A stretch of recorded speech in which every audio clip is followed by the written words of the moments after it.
So I need to do it on that. In the second row. On that. She's got to hit no, it's a laptop. It's not a smart board. It's not your iPhone. Just use the mouse pad thing. What is happening? Just hit it with the mouse pad.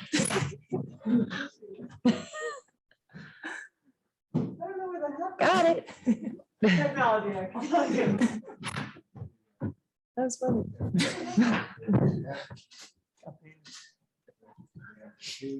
Start now with questions to the right side. Josh Lang with ESPN. Sue, and Brianna, I told her, when you guys hear the Clippers play this much, and what do you feel? Feel pretty good. I mean, we won. I think our team played really well, so that felt good. It felt good to be back with the Storm. I mean, we talked about this before the game. You know, we obviously are here playing because we wanted to win.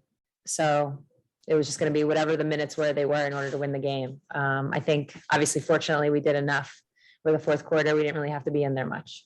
So that worked out well. You're right in the front row. Yeah, just to jump on them in the first quarter like that, so you had that really big quarter, and you set the tone, never trailed the whole game.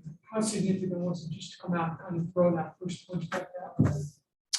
I think it was really important. I think that, you know, obviously understanding, setting the tone, but I think that, you know, despite everything from this week and being jet lagged and stuff, once we got through our warm up,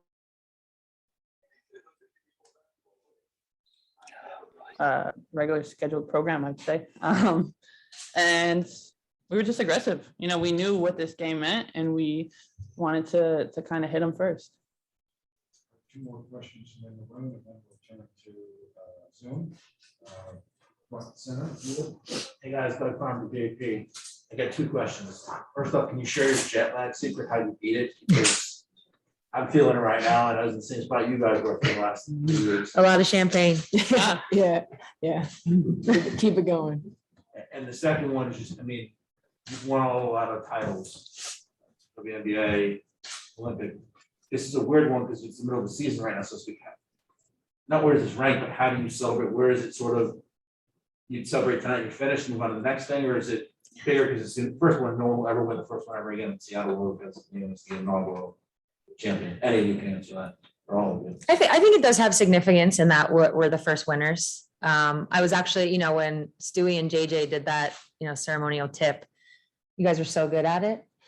No, you're terrible. They But it need to jump. Someone told me to jump. It was totally fine. I'm joking.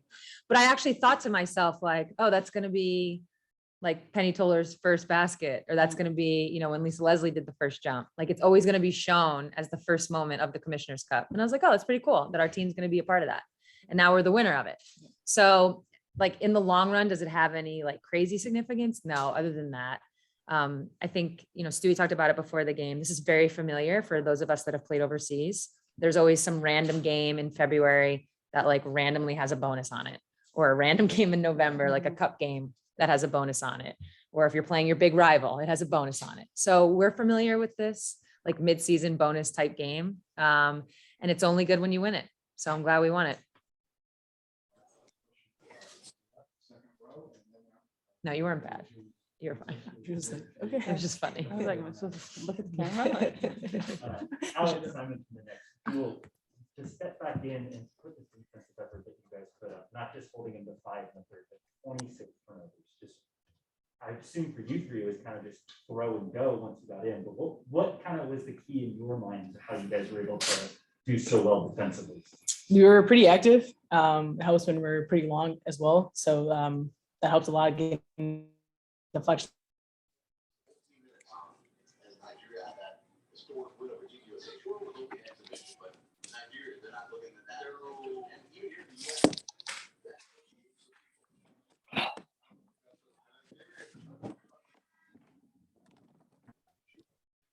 Go ahead.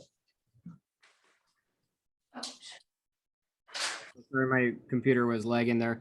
Jewel, in the third quarter, you guys outscored them 22-5, and you're the leading scorer for your team. What were the big differences that you saw?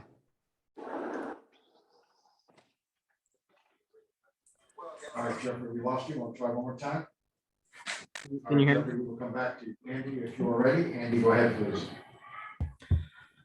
Sue, at this point in your career, you don't get to do a lot of things for the first time, but how did it feel to win the inaugural Commissioner's Cup, obviously for the first time? Oh, good. You know, I just mentioned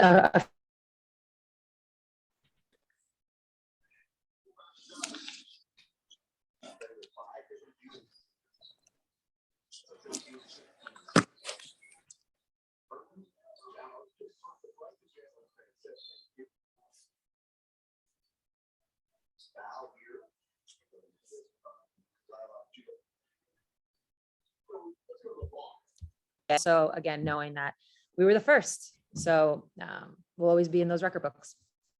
Awesome, thank you.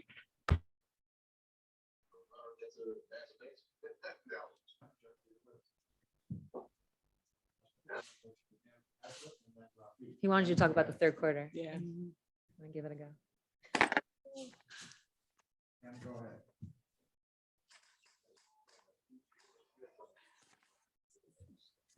Yeah.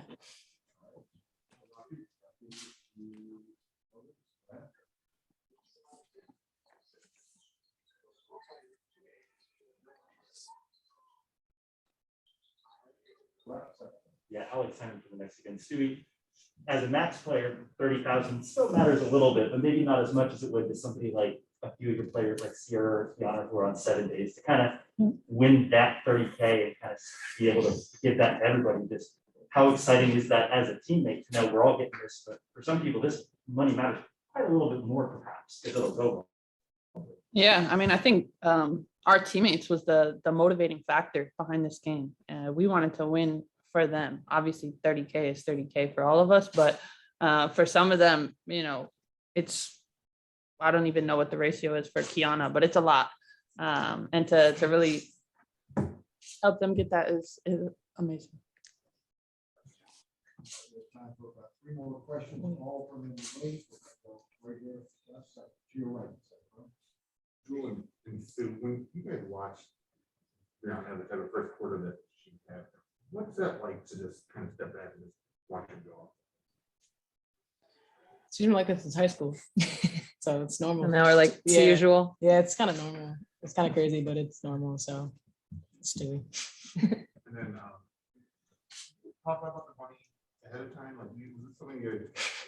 Yeah. Yeah. I think we were one of, from what I've like read in you know, other teams' comments about the Commissioner Cup throughout the season, I think we were one of the few teams that right from the jump, we're like, oop, this is a Commissioner Cup game. And every time we, you know, would win one, we would talk about it afterwards, like, hey, that was Commissioner Cup, like one step closer to that money. So we definitely, we were talking about it all year.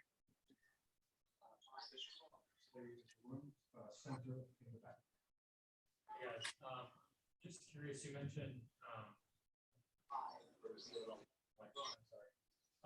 the idea of the tournament being the first for the WNBA, but there's not a lot of other leagues. I mean, you said you were familiar with it from overseas, but like the NBA doesn't have something like this. MLB doesn't have something like this. Other women's leagues don't have things like this. So you mentioned it being like an accomplishment for the CBA. Do you think about it that way? Or are you thinking like, wow, we can be, you know, showing off what this can be as some mid-season thing that gets fans excited? How do you kind of frame it that way?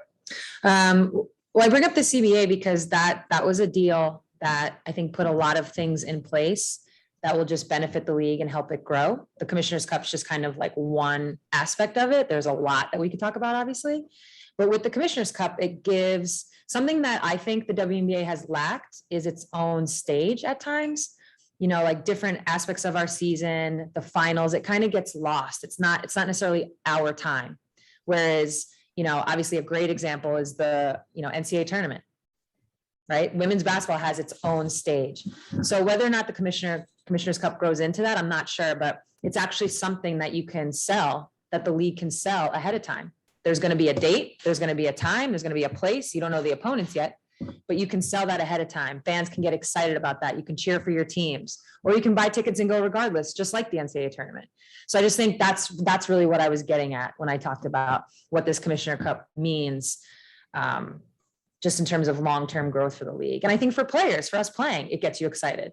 You know, I mentioned those bonus games overseas. We all knew in the locker room before those games, like, yo, there's 10K on this one. Like, you knew it and you talked about it, and it does give a little bit of a different edge to what you're doing as you prepare. If I could just follow up and if you wanted to add in, just doing it on a neutral court like this, is that, I mean, I don't know if it's like that in some of those overseas situations or what, but there were some Storm fans, since it's relatively close, I saw a few of them in the stands. What dimension does that add to a game like this? I think it just continues to kind of increase engagement, like Sue said. The fact that it's on a neutral court makes it so there's no bias, even though Seattle's obviously closer to Phoenix than Connecticut. But it brings people into the city. And for the WNBA, I think that's great. And especially as we continue on with this post-COVID, it's going to be, like Sue said, similar to the NCAA, where people can just come and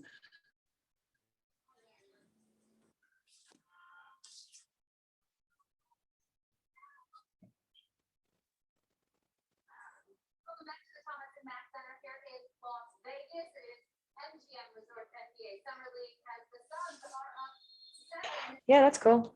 It's doing every big game, it seems, you step up and do. You can count on the rebounding. This is a guy who was so Yes. and Jalen points to a game his freshman year at Maryland where he just got totally on the board.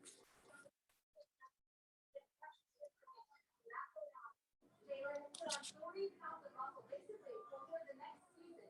Now we're sitting at 215. This probably has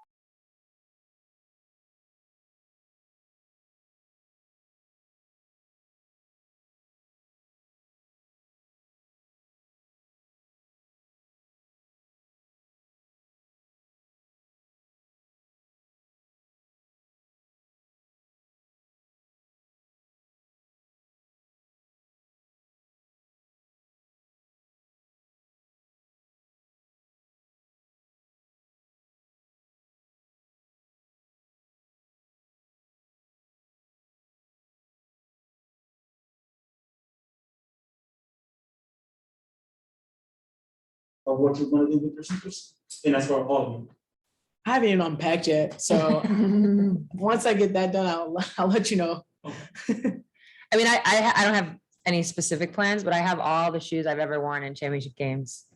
So, I mean, I just have them. They're not like, they're just there. Cluttering my life. yeah, I mean, I have the sneakers from the Olympics in 2016, and I'll keep the ones in 2021. And today was a little fiasco with my sneakers. So Oh, yeah. Yeah, did you end up changing? yeah, no. Oh, no. they didn't. So what happened was I was putting on my shoes this morning and I only had the left and the right wasn't my size. Somebody else packed them. Yeah. Yeah, It's not it her is. fault. Yeah. But it's not anybody's fault. No, it's nobody's fault. in the It's end, not her fault. Just I got new sneakers, new Dreamers, and they worked out just fine. That's what we love to hear. Do you ever wear them again after you won that championship? Nope. Perfect. Thank you. All right, last question. Right, center. You guys had a 22-point win over Connecticut in June. What you learned about that game, did that apply at all to what happened tonight? They didn't have JJ that game, right? Mhm. Is that the Yeah, one? they didn't have. Yeah, they didn't have John Qual. So it's definitely Oh, different. right. Yeah. Different game. Yeah, different game. Totally different game Yeah. plan. She changes everything. And then one other thing, just the crowd tonight, it was a pretty good turnout and pretty good atmosphere. But just what are you thinking about the crowd? I mean, it's kind of unsure what it was going to actually be. I thought it was great. I'm thankful that they came out. Obviously, it was felt Seattle heavy, given that we are closer than Connecticut, but there's definitely some Connecticut fans too, and then probably just people who are fans of basketball. So it says here 5,000. I bet that just continues to grow. Like Stewie said, it'll be post-COVID, hopefully next time. Yeah. And then, yeah, it'll continue to grow. So that'll be great. It's a good starting point. So, Thank you very much. Thank you. I'm gonna do short time after. Okay.